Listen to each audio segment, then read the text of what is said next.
Good evening.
Good evening.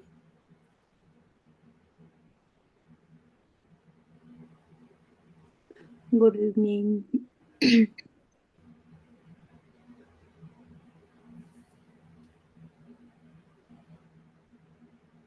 We'll give it a few minutes. I know there was another session before this one.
All right, I think we'll go ahead and get started.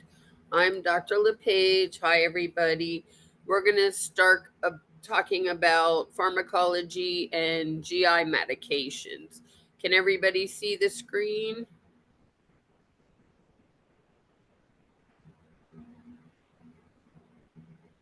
Yes, Professor. Okay, great. So let's start with our objectives. Upon completion of this presentation, y'all should be able to identify the pharmacokinetics of common medications used to treat some of the GI disorders, particularly those medications that are going to be proton pump inhibitors, H2 receptor antagonists, and antacids. Apply the action, side effects, contraindications, and nursing implications and patient education to those medications that we use, and then apply the concepts of pharmacology to that patient education as it relates to those various classifications, and then identify the treatment and education points for patients who present with H. pylori and their plan of care. So, the first thing we're going to talk about is gastrointestinal reflux disease, or often known as GERD. People also call it indigestion, heartburn, reflux, acid reflux. It's all the same thing. It affects about 20% of people in the US. Personally, I think a lot of it has to do with our diet. People who have asthma tend to develop reflux as well. I don't know which one comes first. And also, that reflux can exacerbate the asthma as well. It affects newborns until they're about the age of 10 months old. Um, when I had my twins 23, almost 24 years ago, my girl twin, my daughter, had reflux horribly. And I mean, I don't like vomit. And even as a nurse, that's not my favorite type of patient to take care of. But she would throw up after everything. I finally said to the doctor, when is this going to stop? And he said, oh, when she gets to be about 10 months. I think the day she turned 10 months old, it stopped. Now, she's a young adult. And over the years, I knew when she very rarely gets sick, thank God. But I would always know when she would get becoming sick because the first thing she would do would vomit. So I guess I was blessed that way. Um, it is considered reflux if the symptoms occur more than twice a week. Can be treated with a lot of lifestyle modifications to start, but we do use a lot of different medications. Well, not a lot, but we do use some different medications for it. Those H2 blockers, the proton pump inhibitors, and sometimes patients self medicate and use a lot of antacids as well. So, signs and symptoms, these patients get that burning sensation in the stomach. It can go all the way up through the chest. Sometimes they complain of it in the neck, in the throat. They get a sour, bitter taste in their mouth, sometimes regurgitation of food in the mouth, that burning sensation, especially when they're laying flat. They can have it can lead to difficulty swallowing, or they feel like they have a sensation in the back of their throat or a lump. Frequent coughing can cause frequent laryngitis because that acid is burning the back of the throat and the esophagus lining. And like I was saying, it can increase or worsen asthma symptoms. So, what are some of the risk factors for reflux? Obesity, patients who have hiatal hernias, pregnancy.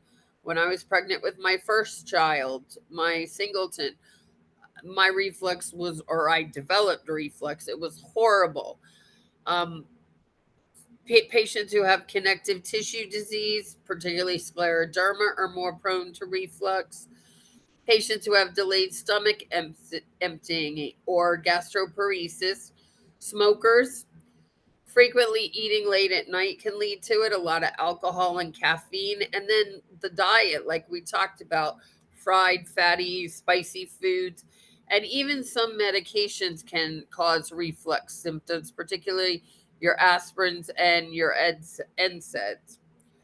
There are some bad complications, can lead to esophagitis, esophageal strictures, and then Barrett's esophagus, which is Barrett's esophagus is when you do an endoscopy, you'll see these rings around the esophagus.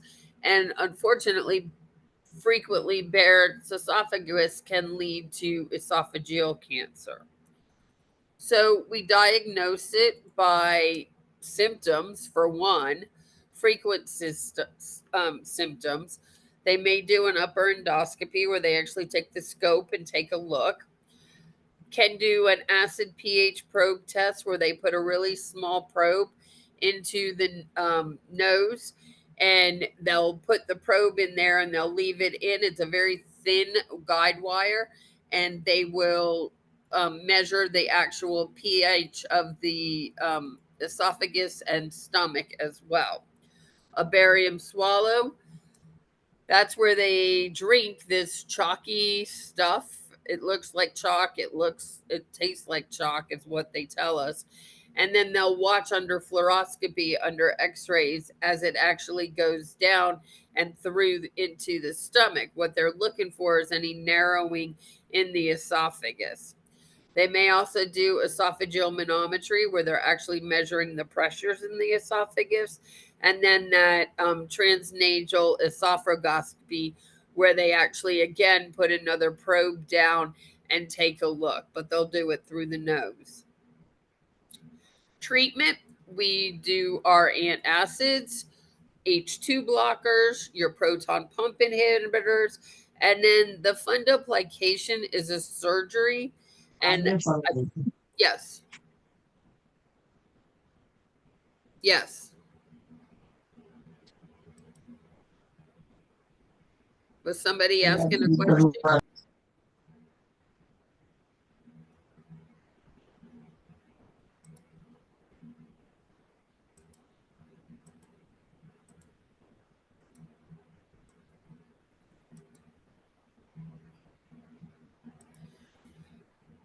The surgery is actually where they'll do a surgical procedure to help stop the reflux, and it kind of stops the acid from coming back up.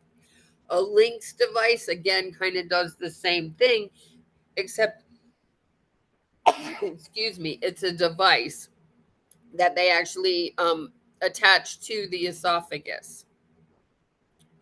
So, what are our antacids do? Well, they're going to neutralize the stomach acid. We use it for heartburn, reflux, and then dyspepsia. Our dosages can be oral, liquid, or chewable. They are made of several different bases. They can be aluminum, they can be calcium, they can be magnesium, or they can be sodium bicarbonate. When we talk about our aluminum base, those are our Amphigel, the Gaviscon, and the Maalox. Calcium based are your Mylanta, Gasex, and then Tums. But we also, when we're talking about antacids, we also have to be monitoring these patients' electrolytes. Because as you can see, calcium, magnesium, sodium, those are all electrolytes, right? Magnesium, NCLEX and milk of magnesia are magnesium base, obviously milk of mag, right? And sodium bicarbonate is your Alka-Seltzer. So we have to be careful with Alka-Seltzer because patients who are allergic to aspirin is Alka-Seltzer contains aspirin. So that's something that we need to assess for when we're administering these medications, those cross allergies. What are some side effects? So it depends on the active ingredient. Obviously, if it's sodium, it can be hypertension and fluid retention. Magnesium, we know anytime magnesium is a smooth muscle relaxer. So when we think about the intestines, remember those are smooth muscles as well, and it can increase bowel movements, can cause diarrhea, and then cardiac arrhythmias, because again, remember magnesium works on the cardiac system.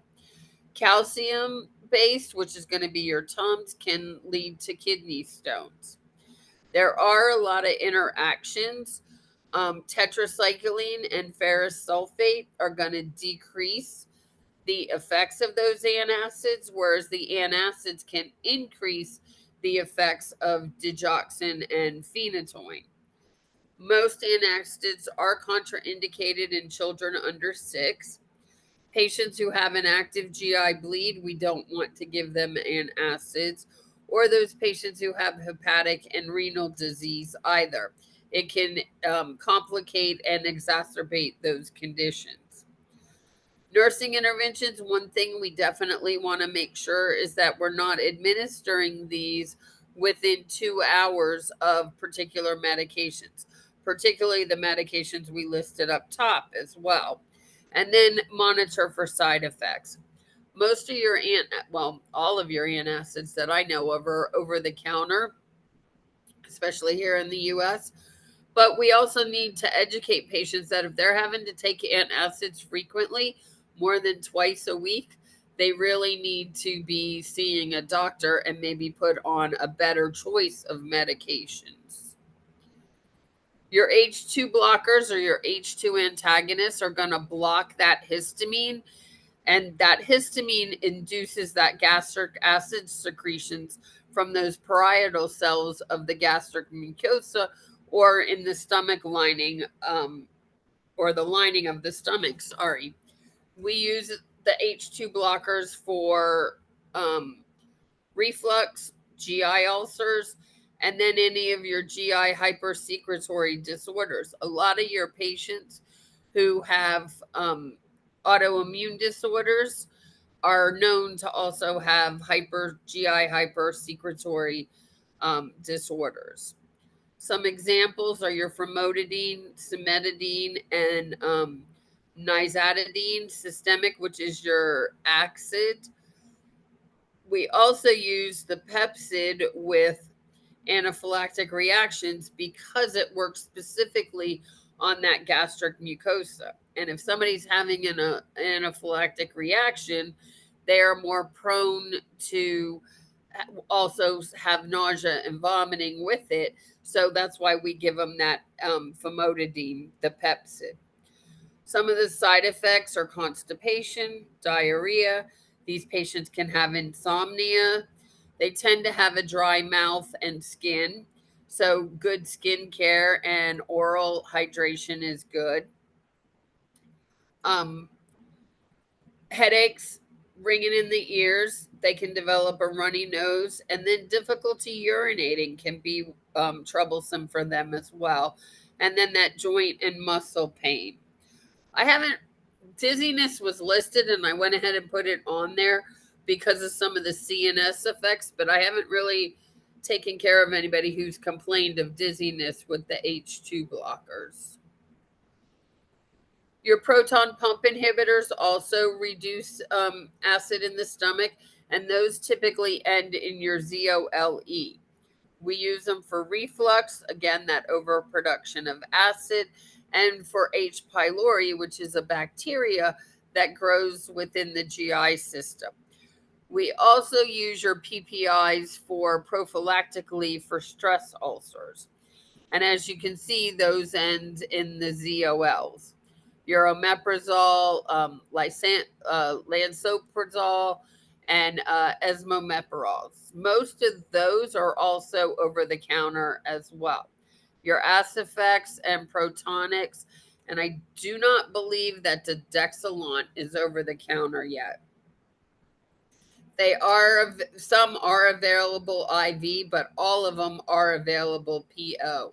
We use the pantoprazole, the Protonics, as an IV infusion, and we also give it IV push, but we use it as an infusion for those patients who come in GI bleeds. Some of the side effects are, again, your GI side effects, GI upset. They can develop a tongue discoloration and a lot of taste disturbances as well. There are some severe adverse reactions or effects of your PPIs, can lead to osteoporosis, can lead to some cutaneous lupus, and then they also have some interactions. It's going to decrease the effects of your clopidogrel, which is an antiplatelet. So think about that. It's going to cause bleeding, or I'm sorry, clotting. And then interactions is with iron, calcium, vitamin B12. It decreases the effects of those. And then with digoxin, methotrexate, and warfarin, it increases the effects of those. Your nursing interventions, again, you're going to administer 30 minutes prior to a meal to be effective. We want to educate the patient to take the pill and swallow it whole. We really should not be crushing these. The lansoprazole, it does come in a capsule, and those granules can be mixed in juice or applesauce. Just make sure that the patient is getting the whole spoonful of the granules in that applesauce, and that they drink all of the juice. And then check interactions, because there are a lot of alternative therapies that interact with these types of medications. Does anybody have any questions so far? Professor, please, Yes. the last slide. I have a problem with the last sentence. I wanted you to go back and I'll check. No, the one before this. Okay. The one before this? Okay. Yes. Okay. Like the drug interaction, I saw antacid there. So in case somebody is on omeprazole and at the same time with this antacids, They you really can shouldn't use them be. together. They really Yes. shouldn't be taking the antacids with the proton pump inhibitors, because it can have an interaction with them. Again, they should be taken, if they are going to take them together, they should be taking them 2 hours apart. Okay. Then we've been making mistakes here because sometimes we just give omeprazole with antacid together. I'm not hearing everything you're saying. I'm sorry. It's very low on my end. I said I'm very grateful for this knowledge because we have been giving them together, Oh, like okay. omeprazole with magacid. Right. So Mm, typically your antacids should be given 2 hours apart from most of your medications. okay, And if thank you you very think much. about it, they're really doing the same thing. We still need some acid in our stomachs in order to digest food. So if we're giving antacids and proton pump inhibitors, we're like doubly reducing the acid. Okay, thank you very much. You're welcome. So H. pylori, it's also, well, it's known Helicobacter pylori. It's a bacteria that infects the stomach. It can lead to sores in the lining of the upper part of the small intestine, which is your duodenum. It can also lead to stomach cancer if left untreated or have frequent bouts of it. 2/3 of the population is affected at some point with an H. pylori bacteria, and it is the most common cause of peptic ulcers. Some things that cause it is dirty water, dirty food, dirty utensils, mouth to mouth, patients who kiss, if they are not being treated for it, and it is a contagious bacterial infection. It can also be spread in. So think about if it's all has to do with dirty, right? We want to do good hand washing, good hygiene, telling these patients. Also, it can be transmitted in some of your raw foods as well. Some of your risk factors are patients living in crowded conditions, lack of clean water or sewers, living in close quarters with people who are affected. And then we see it a lot more frequently in underdeveloped countries. Signs and symptoms, these patients tend to have a lot of bloating, burping, loss of appetite to no appetite. They could have nausea, vomiting, a bad taste in their mouth, weight loss without any intent or need to lose weight. And then typically their stools are normal looking. So think about that. If they're normal and then the patients start to develop tarry or black stools, remember we said H. pylori can cause peptic ulcers or puts them at risk for it, right? So we really need to be monitoring these patients and educating them. We diagnose it with a stool antigen test or a PCR test where they actually just test the stool with stool specimens. Urea breath test because the it's where they're going to blow into, it looks like a peace pipe and it measures the amount of urea. We can also see it, visualize it with an upper endoscopy, and then also with the GI series, your barium swallows, and they can diagnose it with a CAT scan as well. We treat it, we call it triple therapy. It gets treated with antibiotics, proton pump inhibitors, or they can use bismuth subsilate or your H2 blockers as well. The most common used antibiotics are going to be the clarithromycin, your Biaxin, metronidazole, your Flagyl, which is your antiprotozoal, tetracycline, and the tinidazole, which is your Tindamax, which is a very heavy duty antibiotic. And then your proton pump inhibitors, we kind of talked about those. And then bismuth subsilate is going to be your Pepto-Bismol. And then your your Alka-Seltzer, sorry. And then your H2 blockers. Some complications leads to peptic ulcer disease or stomach cancer. How are we going to prevent it? We talked about good hand washing, avoid food that is not from clean areas, avoid raw meats, and then avoid people who serve food that don't wash their hands. We had a restaurant here in my city that it was called Green Ginger, and frequently they had very poor health scores. Well, they had an outbreak. Thank God I don't like that kind of food and I don't eat sushi or any raw food.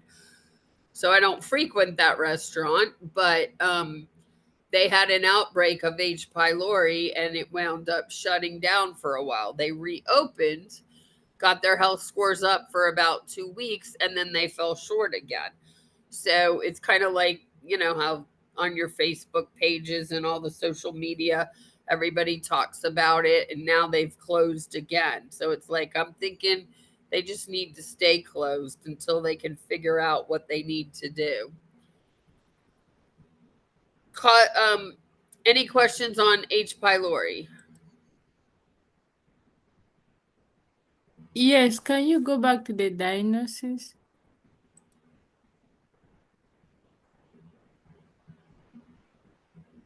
What is the urea breath test? How do you do that? So that is where they blow into a device. I call it like a peace pipe. Yeah. And I was trying to get a picture and it wouldn't download. It's just a device about this big. If their urea is urease is what they're testing for, and if will show up in the breath if H. pylori is in the GI system. So if the urea breath test is high, then it's positive for H. pylori. Okay. What about stool PCR? That's just a stool specimen. Okay. Both of those are the particular antigens that they're testing for, and they test for the H. pylori. All right. Thank you. Uh huh. So, causes of nausea, vomiting. We all kind of know these, I hope, right? Chemotherapy, post operative patients tend to have a lot of nausea, vomiting.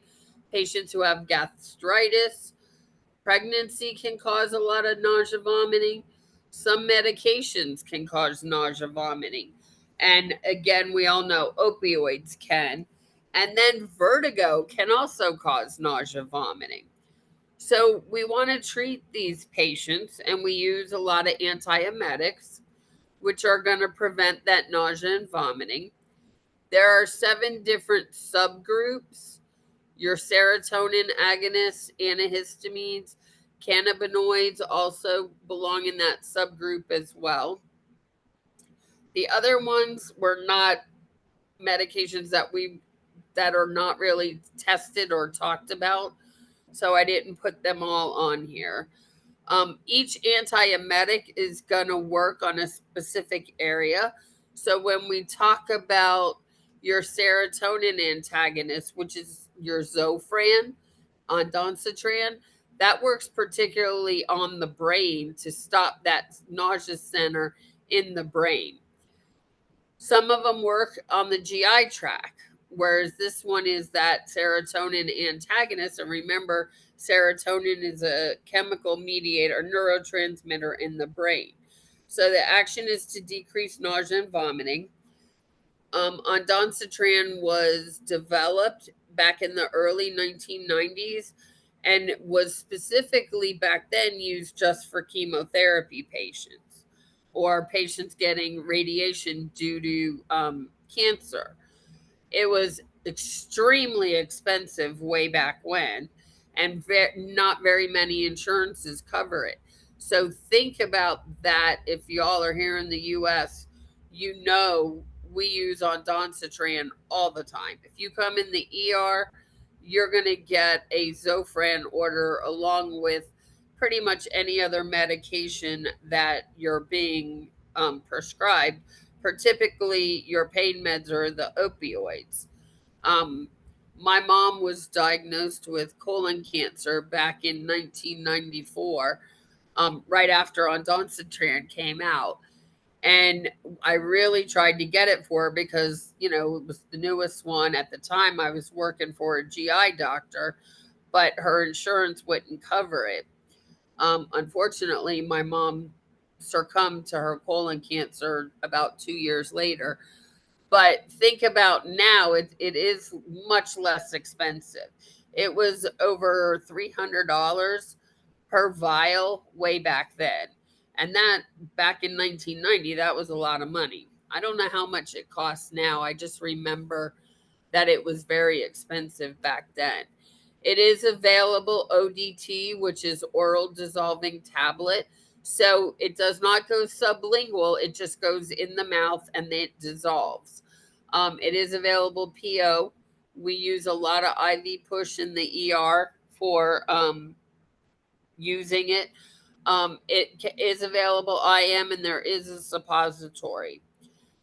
It is contraindicated in patients with a prolonged QT interval. And then tramadol can decrease the effectiveness of the ondansetron. So these patients make sure they're not taking tramadol, which is a pain medication, a very, I guess it would be like the least of the narcotics. Some of the side effects these patients can develop extrapyramidal side effects. And doing some research, I don't know, maybe 10 years ago, I realized about the extrapyramidal side effects. And as much as I've given ondansetron in the ear, I've never seen a patient develop extrapyramidal side effects. But according to the literature, it's pretty common. They can develop some CNS side effects: the headache, the fatigue, drowsiness, agitation, dizziness, anxiety. And they can go from either hypertension to hypotension.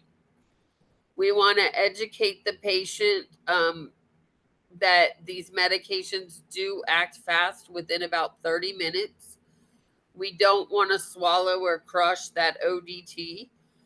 And we do want to monitor their electrolytes. And possibly, if they do have any cardiac history, get that EKG before it's administered to ensure that they don't have that prolonged QT interval. Any questions?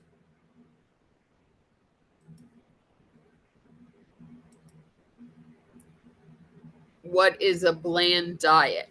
A bland diet is nothing fried, nothing spicy, nothing with a lot of seasonings on it. It's actually probably a boring diet. Like liquid thin soup with nothing in it. Yep, that could be a bland diet, just avoiding spicy foods.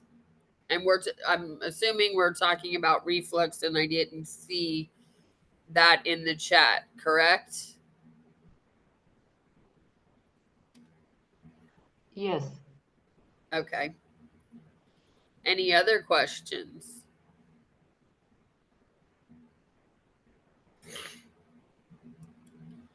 All right.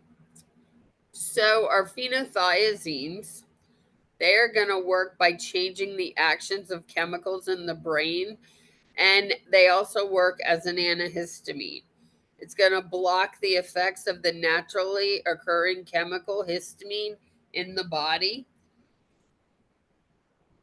The medication that we administer pretty frequently, well, used to, is promethazine, that Phenergan. We used to give Phenergan IV a lot, but Phenergan is very caustic to the veins and can cause that phlebitis in the veins. So a lot of facilities went to IM, but nurses were making medication errors, and still administering it IV. So in a lot of the facilities here in the US, they've taken it off of their formulary in the liquid form. It is available PO in a liquid, but the liquid for IV or IM, because of the wrong route. It works really well for pregnancy-induced nausea, vomiting. They also use Phenergan with codeine, a mixture, as a liquid in a syrup for cough, for patients who have a lot of coughing. It's not a mucolytic. It's not going to help bring up anything, but it used to also be used a lot, the liquid, with patients who had reflux, the Phenergan with codeine. It is available suppository. I know some of the facilities here in Georgia do have it on the formulary, the IM form, but they reserve that use for the labor and delivery area because it does work well with pregnancy-induced nausea and vomiting. Some of the side effects, I have seen patients have extrapyramidal side effects with Phenergan. A lot of CNS effects. It can cause dizziness and as bad as seizures. Can cause tachycardia or bradycardia. And you see, I put the IV can cause tissue damage, and it can also cause some ringing in the ears.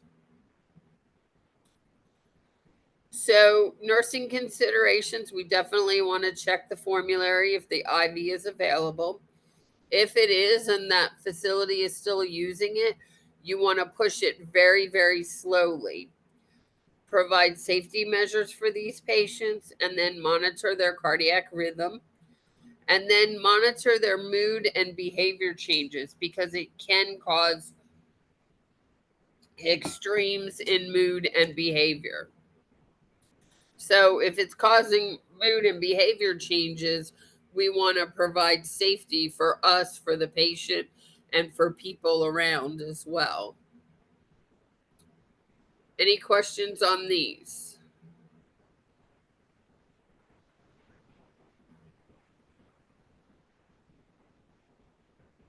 Okay.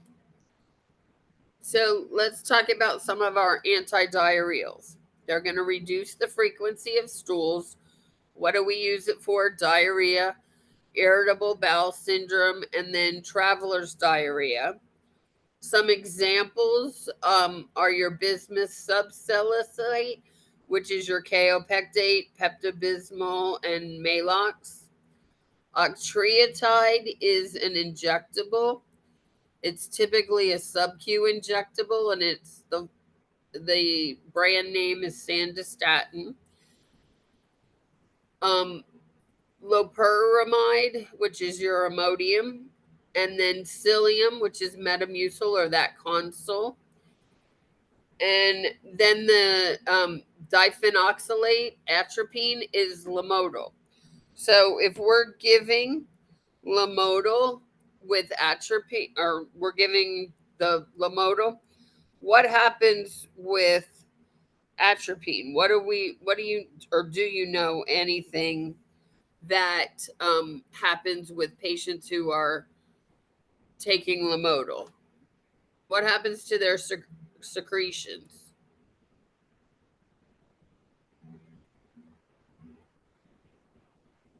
I think it dries it up. It dries it up. It sure does. Yep. And atropine, what else does atropine do to the heart? Do you know?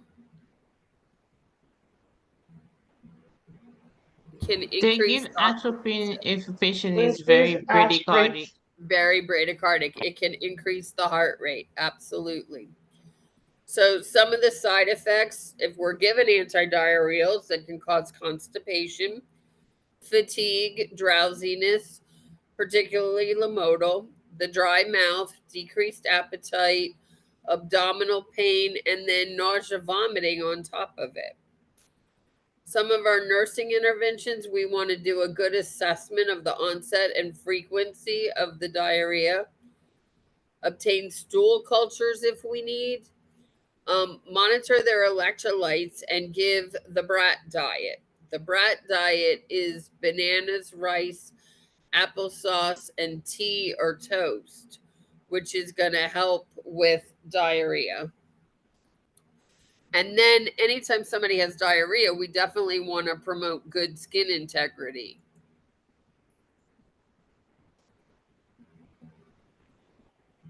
Any questions so far? Dry, increase rate, increase heart rate you're talking about?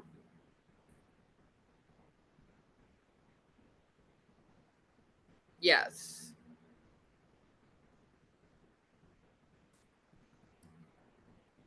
Y'all ready to do some practice questions?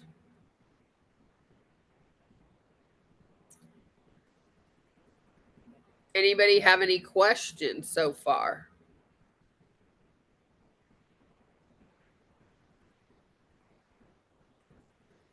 All right. The nurse is caring for a client prescribed promethazine IV. Which assessment finding requires immediate intervention?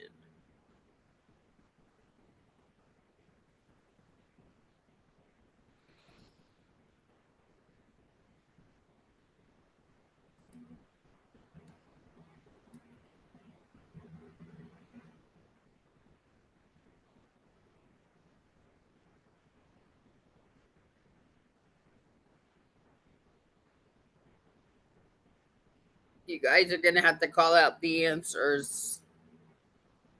or talk to me because I have to switch back and forth.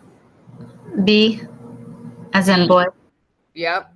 Yeah, B, B. the IV site is red and burning because remember, promethazine can cause phlebitis in that IV area.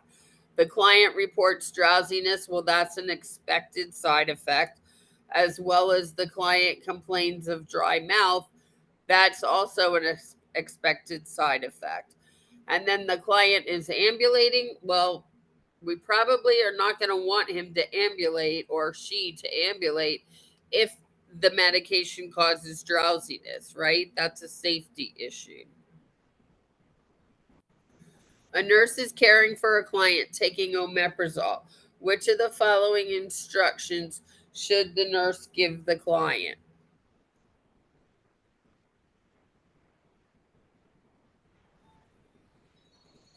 Take in the morning before food. C.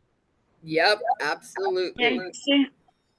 Yep. We want to take it on an empty stomach. Remember, we said about 30 minutes before eating. So obviously A is incorrect because it's the opposite. We don't ever want to tell a patient to chew the delayed release capsule because they'll get the whole dose all at once. And then remember, we don't want to combine it with antacids. We want them to be taken at least 2 hours apart and really watch if they're taking those proton pump inhibitors with antacids. A client is prescribed ondansetron for chemotherapy-induced nausea. Which action is most appropriate before administering the medication?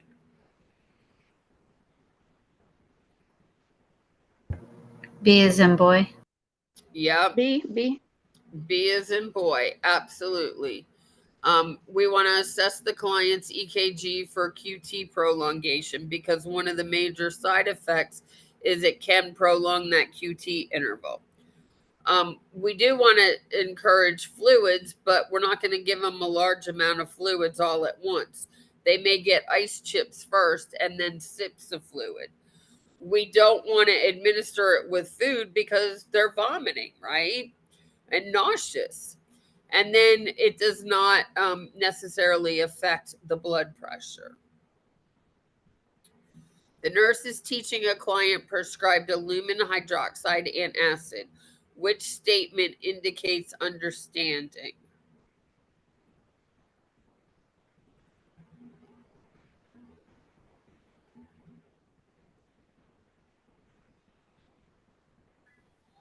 C. Yep. I think C. C. Yep. C. So if you weren't sure about that one, think about it. Answer choice A, I will take this medication on an empty stomach. Well, if we're taking an antacid, we probably don't have an empty stomach, right? And antacids really aren't preventative, whereas your proton pump inhibitors are more maintenance and your H2 blockers. Patients take those every day, right? I will take it with other medications for better absorption. Well, we said you should take them at least 2 hours apart. And then I will crush the tablet for quicker relief. If you recall, antacids can be liquid, they can be chewables or typically chewables. So that's a tip to kind of narrow it down if you weren't sure about the answer. A client taking promethazine reports dizziness when standing up. Which teaching should the nurse provide?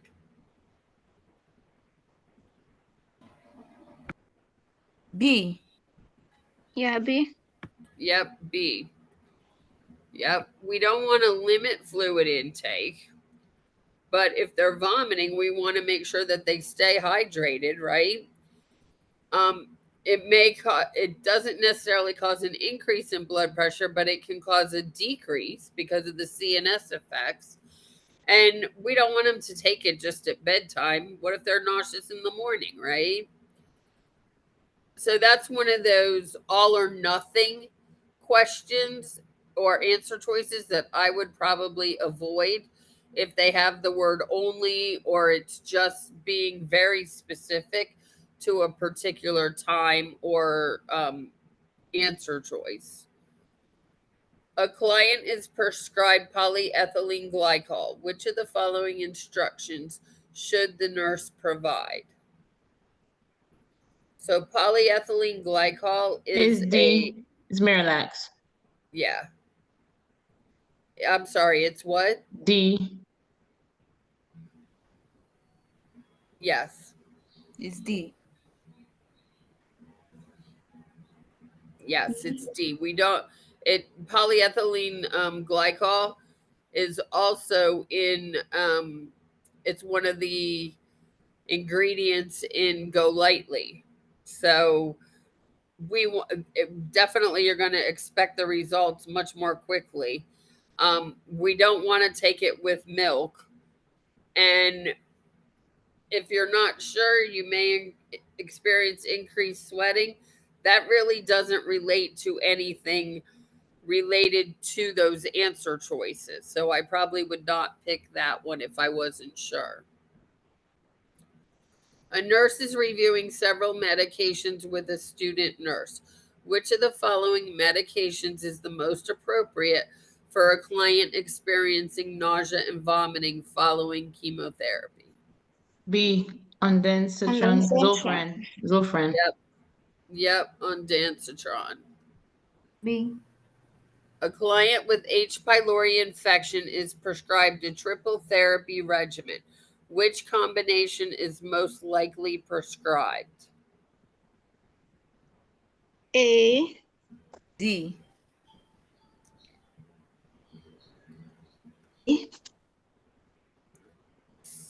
So the A. answer, yes, the answer choice is A.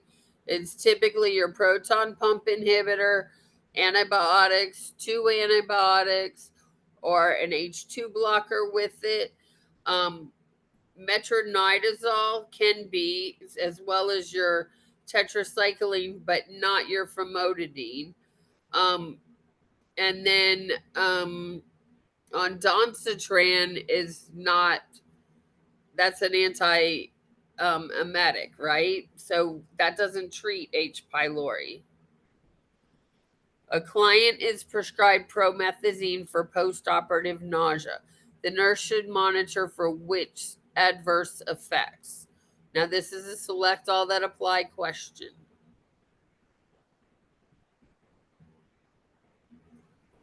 C and E.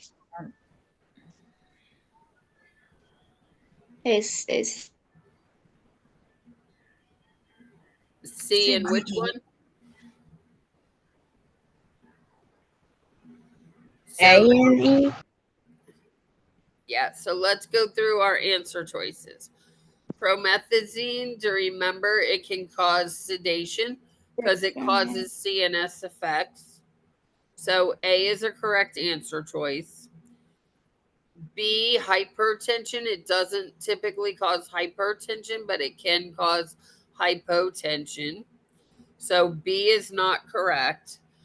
It's very well known to cause extrapyramidal side effects or symptoms. So C is correct. D, it may cause some tachycardia with that hypotension. And then E is correct as well because we said it does cause dry mouth. The nurse is teaching a client about the use of psyllium metamucil. Which statement should be included in the teaching?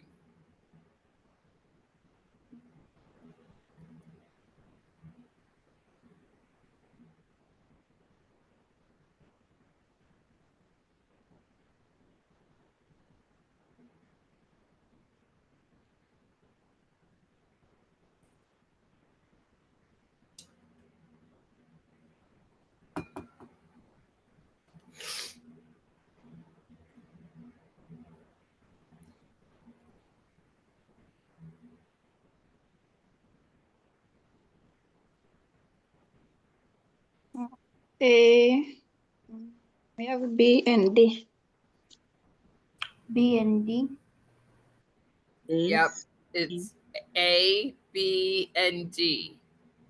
It does not work by stimulating colonic contractions directly. Again, that directly word kind of narrows it, means it just works there. So I would probably not use that one. E, we don't want to have antacids to be taken with a lot of different medications.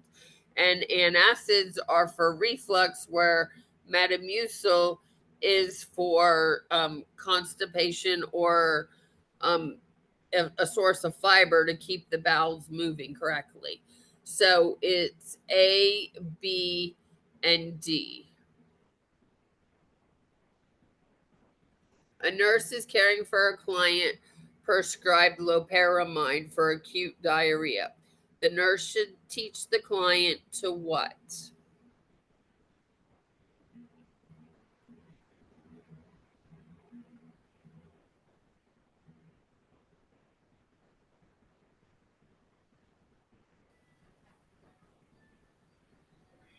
B. Yep. Now, what if it takes more than a day or two for the diarrhea to resolve? Typically, this medication shouldn't be taken for more than 48 hours without contacting a physician. So we probably want to tell them if it lasts more than 24 to 48 hours, they need to call the doctor. Because what are they at risk for? Dehydration. Dehydration. Absolutely.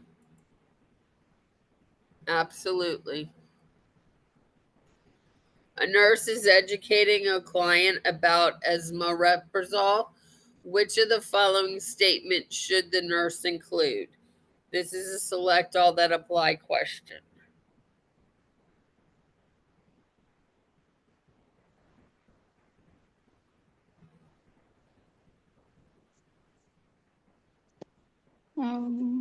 B and C. Yep, B and C. We don't want to take it with food. It does not provide immediate relief for heartburn. They need to continually take it for as long as it's prescribed. And then crushing the delayed release again, we don't want them to crush those delayed releases or extended releases because they get the entire dose all at that time. So what was the answers for that one? I'm sorry. B and C. Thank you. Remember, it places PPIs place patients at risk for osteoporosis, which can place them at risk for bone fractures. A nurse is reviewing a client on loperamide. Which of the following mechanism explains the effects of this medication?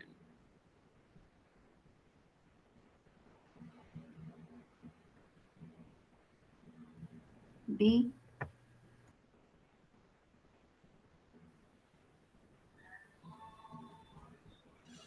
B.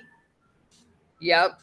B. It inhibits that peristalsis to prolong that transit time. Absolutely. A client has been taking omeprazole Prilosec for 4 weeks. The nurse determines that the client is receiving the optimal intended effect of the medication if the client reports absence of which of the following symptoms? Heartburn. B. Heartburn. Heartburn. Yep, heartburn. Absolutely.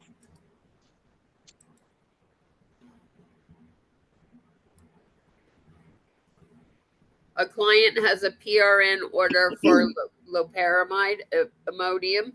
The nurse should plan to administer this medication if the client has what? C.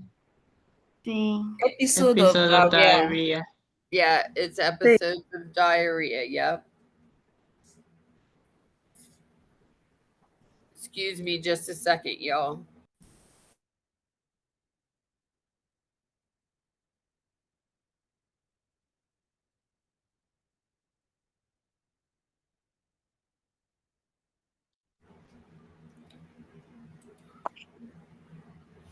Helicobacter pylori can live in the stomach's acidic conditions because it excretes blank, which neutralizes the acid.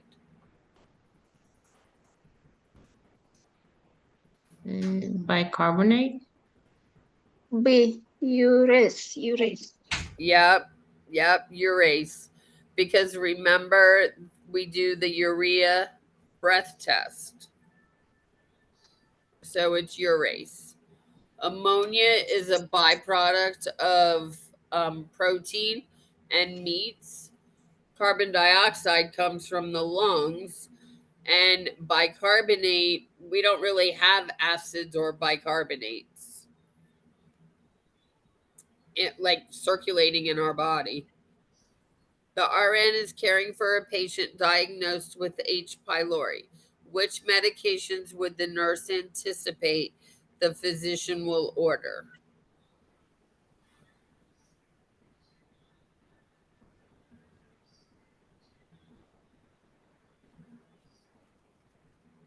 A, B, and D. And E. A, B, and E. A, B, D, and E. So I heard A, B, D, and E, and then I heard A, D, and E. So the answer is A, D, and E. Remember, we don't want to give antacids with PPIs. Anticholinergics are going to dry everything up and not do anything for that H. pylori. So the answer is A, D, and E. Okay. A physician orders biscoidal Dulcolax for a client in preparation for a diagnostic test and wants the client to achieve a rapid effect of the medication. The nurse instructs the client to take the medication.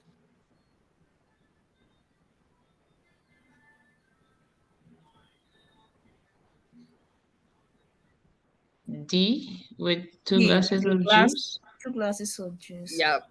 Yep. They can take it with 2 glasses of juice, 2 glasses of water. They should take it with fluids. Yep. Which outcome assessment is essential to monitor for a patient taking diphenoxylate with atropine?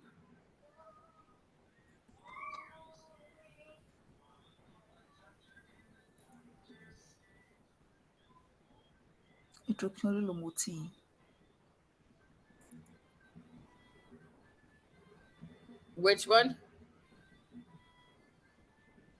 That's the one that dry your secretion. So is this decreased gastric motility? Yep. Yes, it does. So it's Lamotil, which it's gonna. What do we give it for? Diarrhea, right? Yes.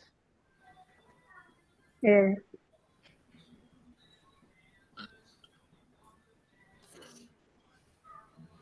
A post-op patient who had a cholecystectomy is having severe nausea and vomiting.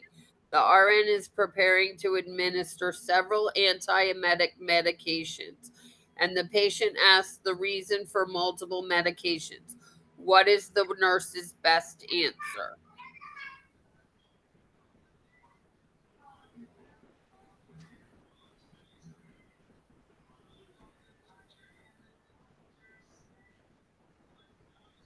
C.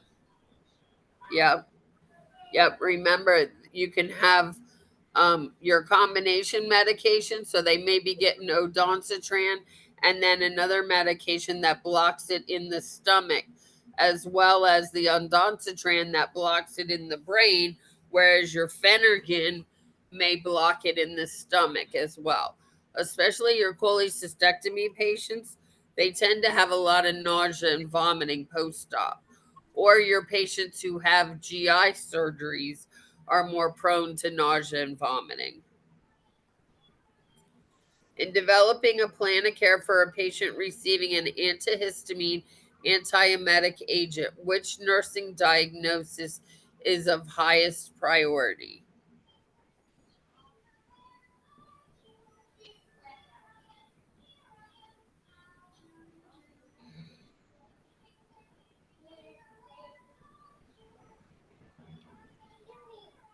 C, risk for injury. B. Yeah, why do you say B?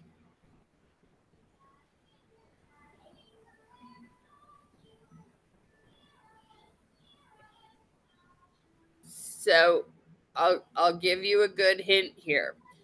Anytime there's a priority question with a nursing diagnosis, if it wants a priority, it's never going to be a risk for, because they could get and remember your priority questions, the answer choices are all correct.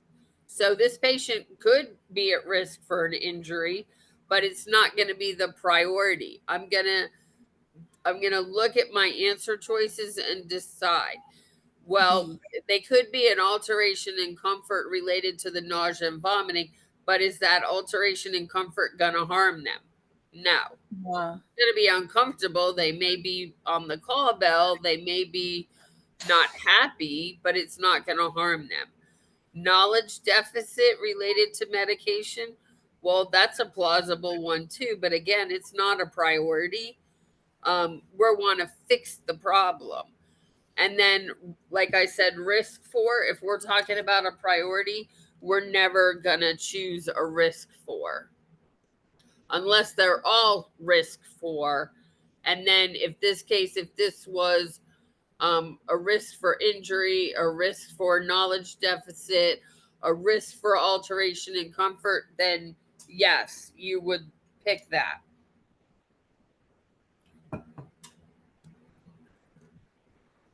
A patient is newly admitted with gastrointestinal reflux disease. The physician prescribes a proton pump inhibitor. The nurse recognizes that blank is an example of a PPI. B. The A. pantoprazole A. Protonics. Yeah. Pantoprazole A. Yep. So remember, I said they all end in zol, but your metronidazole is Flagyl, which is not a PPI. So that is all I have for tonight. What questions do you guys have for me?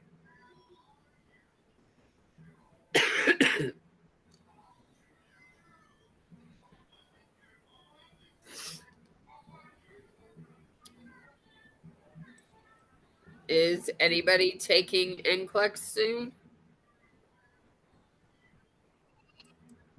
Yes. I'll take it in the morning.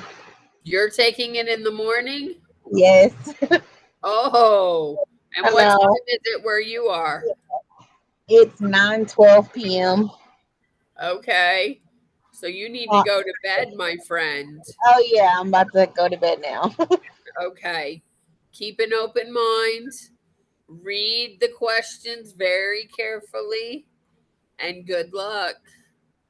Thank you so much. 3 weeks, 2 weeks. Okay. Y'all have good study plans? Monday. That's coming close. Don't study the day before.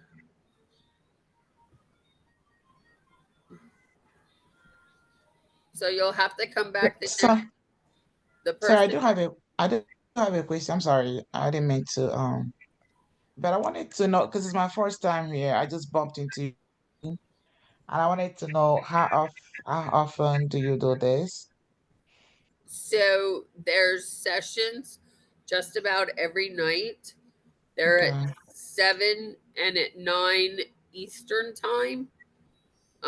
Me personally, I tutor twice a week. I tutor childhood illnesses and pharmacology. And then I'm incorporating EKG into the different lectures, starting this next session. We've just completed, next week is the last of the pharmacology, and then it'll start again. Of the sequences. They're typically 10 weeks. Yeah, thank you. You're welcome. Oh, Professor, Yes.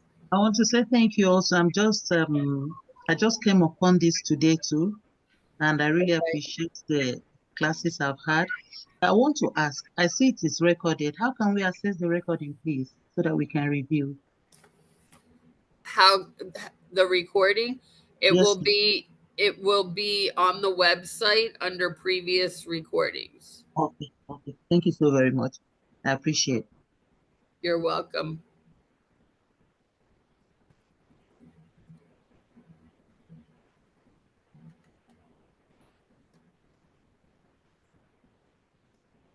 Good night, Jamil. 3 weeks, writing in 2 weeks. Wow. So just make sure you're practicing questions, at least 50 a day, so that you get used to practicing questions. Make sure you're reading all the questions very carefully and reading the answer choices as well. The readiness assessment tests on the website will give you an indication if you're scoring 70 or above, that you will do basically pretty well on the NCLEX. Thank you, Professor. Yes. I'll be taking mine in 3 weeks too. Okay. Good for you. Thank you for the encouragement. Excuse me, Professor. Yes. Yeah, if you're scoring like 65, 62, 64, it puts you on high. How will you advise someone on that? So, what does it give you a breakdown of what areas you're scoring lower, or have you Yes, identified? it does. Yes, it does. Okay, so look at the area or look at the content. Is it select all that apply questions? Is it the scenario based questions? Is it a content area that you're particularly struggling with? Uh-huh. I'm It's sorry. like most of the time it's like the next generation questions. So there's no more next gen, honey. Next gen is already here, right? So that's gonna be your select all that apply, your multiple Apply, yes, select all the select. apply. Yeah. Yes. So I tell students in answering your select all that apply, reword the question. So let's go to one that was here. Okay. Okay, so this one. So this, identify what is this question asking. So it wants to know a medication that's going to treat H. pylori. So ask yourself, does proton pump inhibitors treat H. pylori? If the answer is yes, then that A is correct. Do antacids treat H. pylori? The answer is no. Do anticholinergics treat H. pylori? No. Does antibiotics treat H. pylori? Yes. Can H2 blockers treat H. pylori? Yes. And then does Bismarck subsalicates? No. So kind of just reword the question. You have to identify what exactly does this question want, and it wants to know what's the medication for H. pylori. So we had a couple in here. So this one here, this one has to do about education of esomeprazole, which is your Nexium. So what is correct teaching for that? So ask yourself, put yourself in the setting of a patient If I'm going to give this patient Nexium, do I need to tell them to take this medication with food to enhance absorption? No. Do I need to tell them that PPIs are most effective when taken 30 minutes before breakfast? Yes, because I remember we need to take it on an empty stomach within 30 minutes prior. So go down and ask yourself the same question. Do I need to educate this patient that long-term use may increase the risk of bone fractures? Absolutely. So what am I going to do to prevent that? So I may tell them to walk slower or to make sure they have good fitting shoes on. So just taking it that step further is going to help you as well. And then, do I need to tell them that this medication provides immediate relief for heartburn? Immediate is another one of those absolute words, which it doesn't, right? I'm not going to take it and it help, because we take it often twice. Most of your PPIs are twice a day dosing. And then crushing the delayed, am I going to educate the patient to crush the delayed release tablets? No, we don't ever want to crush any delayed release tablets. There was a lecture soon before you resume, Professor. It means we have double lectures. Yes, on some nights there are double lectures. It's different content. It's all listed on the website, what the content is for each lecture.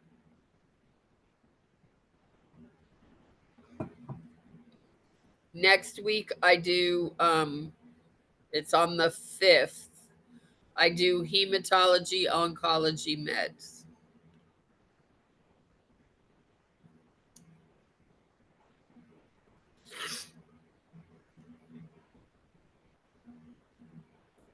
What if you're scoring 50? So if you're scoring in the 50s, I would probably practice a little more.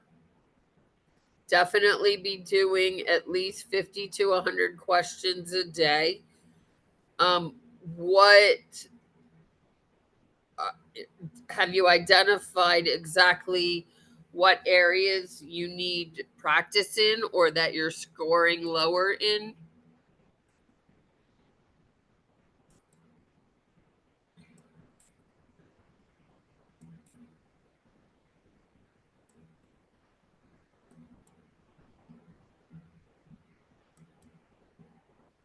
She might have gotten off.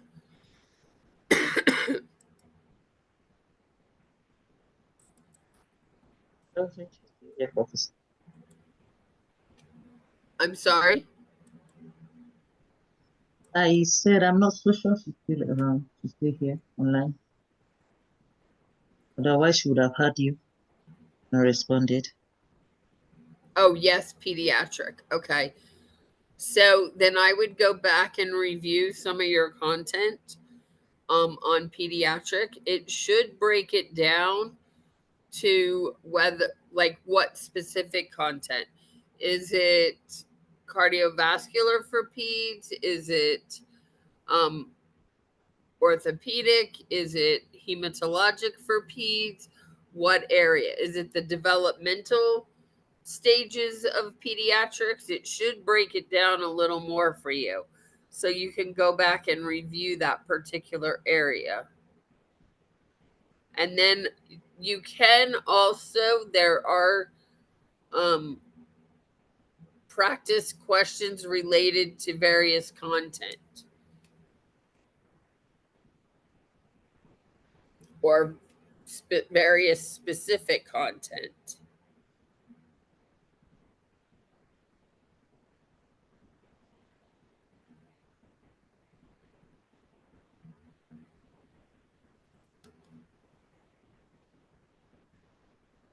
Prioritization and cardiovascular.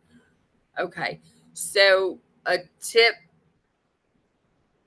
well, 3 tips. Prioritization.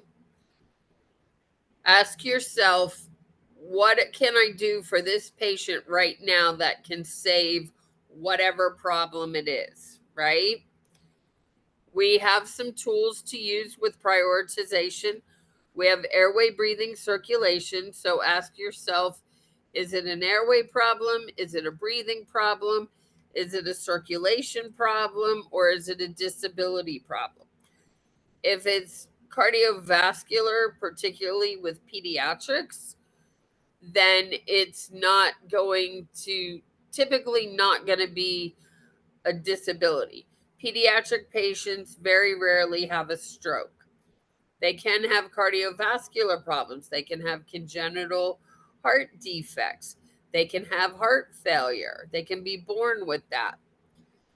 The other thing to remember with pediatrics and priority, we look at airway, breathing, circulation, disability. If the question is not asking anything about that, go with your nursing process. Do they want an assessment, or is there something in the stem of the question or the answer choices that has to deal with an assessment or a diagnosis, planning, intervention? So then use your nursing process. If it has nothing to do with either of those, airway, breathing, circulation, or nursing process, then use Maslow's hierarchy of needs. Your cardiovascular, especially with pediatrics, remember they typically do not cardiac arrest first unless they have a congenital heart defect. But these babies are going to respiratory arrest.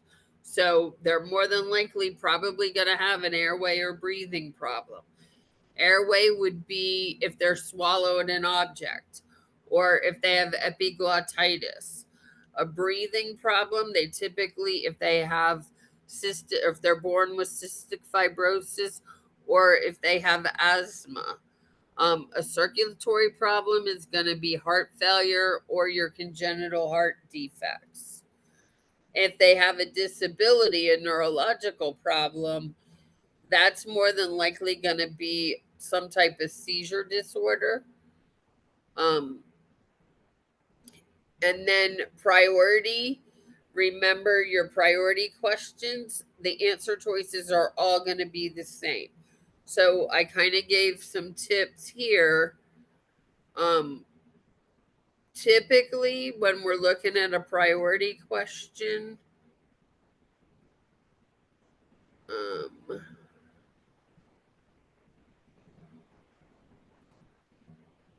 so which is of highest priority, and it wants to know about a nursing diagnosis, unless they're asking what is the priority teaching, discharge instructions, anything to do with teaching, unless the question specifically asks about teaching, we're not going to answer with a teaching answer choice, because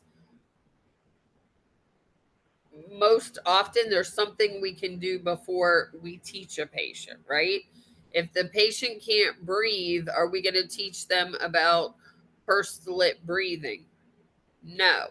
We're going to sit them up. We're going to give them oxygen. We're going to do whatever we can to fix that breathing problem.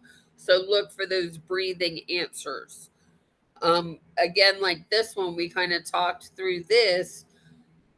Priority, if we're talking about nursing diagnosis or anything related to, a priority question is not going to be a risk for, unless they're all risk for. But then I would go with my airway, breathing, and circulation. And if it was a risk for, I would still be, your risk for fluid volume deficit is going to be the one that could be the highest priority, because, again, fluid volume has to do with circulation. If they have a fluid volume deficit, we're not getting circulating blood through the body. Does that make sense? Was that helpful?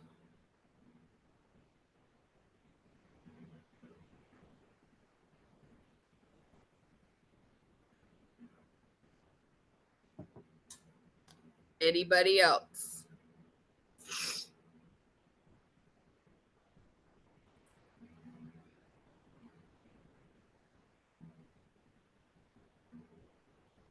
You're welcome.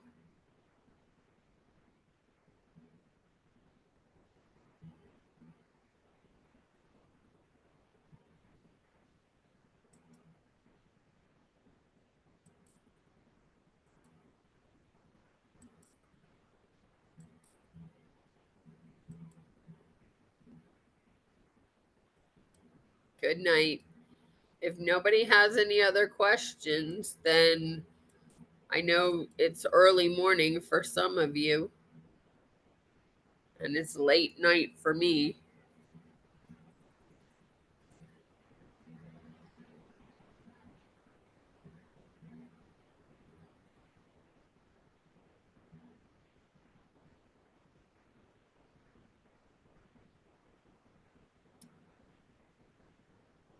All right. Good night. Good night, Professor. Thank you again. Good night. Have a good night. Right. Thank you. Professor.